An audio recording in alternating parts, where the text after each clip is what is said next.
Bonjour, bienvenue dans cette nouvelle capsule vidéo de correction du sujet d'étude sur l'Algérie. On est sur la question 4 de la partie 3. Donc, dans cette question 4, on nous demande quel constat De Gaulle fait-il, que propose-t-il?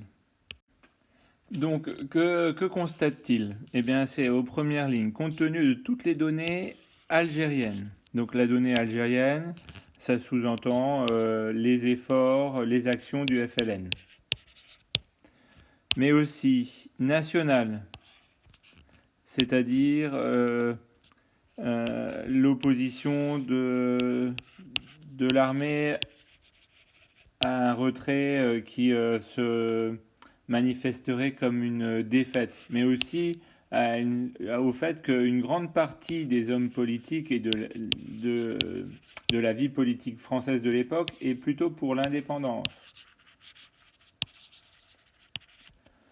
Et aussi international. Cela signifie que on est en 1959, on est dans la période de la guerre froide, et que ce soit les États-Unis ou l'URSS, les deux s'opposent au maintien du processus colonial. Et donc que la France n'est ni soutenue par les États-Unis et encore moins soutenue par l'URSS dans sa guerre de colonisation et de décolonisation.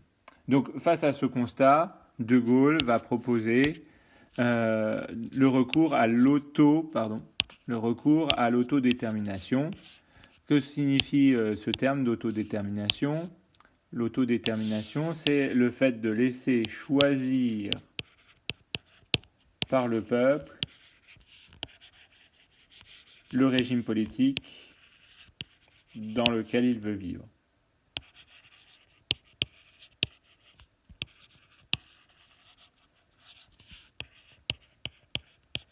Et ça va se manifester par un référendum.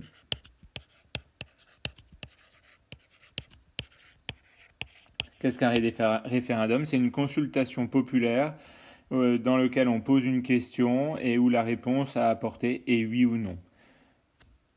Ce référendum sera double. Il sera d'abord porté aux Algériens pour choisir s'ils souhaitent être indépendants ou pas, et il faudra qu'il soit confirmé par les Français en général.